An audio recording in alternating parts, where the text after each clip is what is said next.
Maupay nga adlaw mga kabugtuan ko dida kan Hesu Kristo. Aadi na kita han ikaupat nga Domingo han pagkabanhaw han Ginoo Hesu Kristo. Ako'y Sister Mary Jan Sakay, han Franciscan Handmaids of the Lord. Para hanya na nga gospel power, hawaray-waray. Nagsiring he Jesus. Amo ako an maupay nga magmarangno han mga karnero.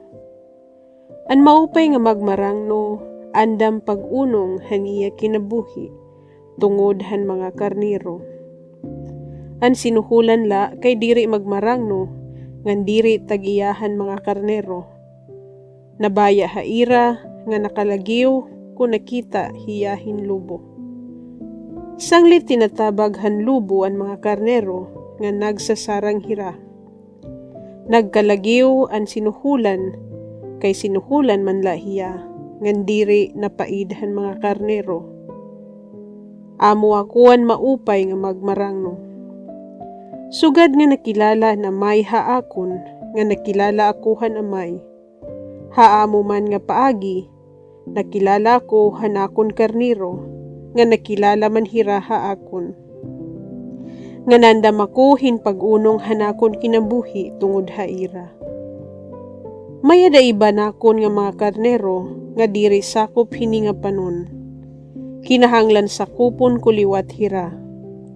Mamati hirahan akon tingog ngan mauusa na lahira nga panon haubos hinusa nga magmarangno. Nahigugman amay haakon kay andaman ako paghatag hanakon kinabuhi. Basi mahibalik liwat ini haakon. Waray makakaagaw hanakon kinabuhi. Ihinatag ko ini haakon kalugaringon nga pagbuot. Mayada ko gahom pagtubyan hanakon kinabuhi.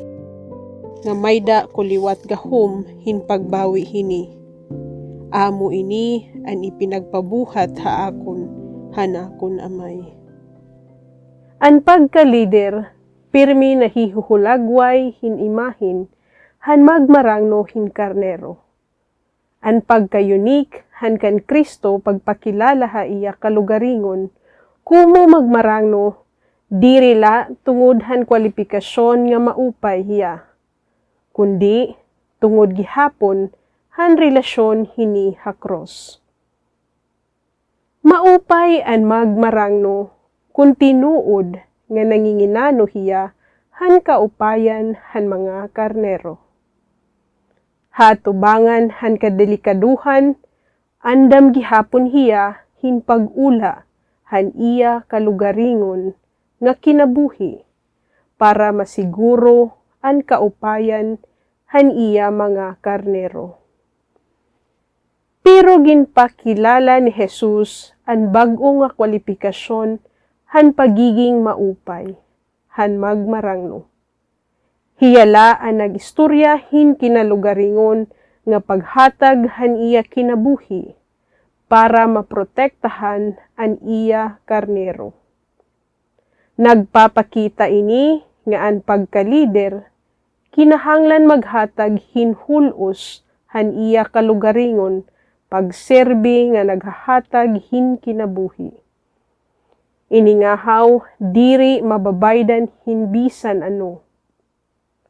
An nga tanan nga pagkalider nga natindog han susbaranan ni Kristo, na porma hin cross o kon cross-shaped nga pagkalider.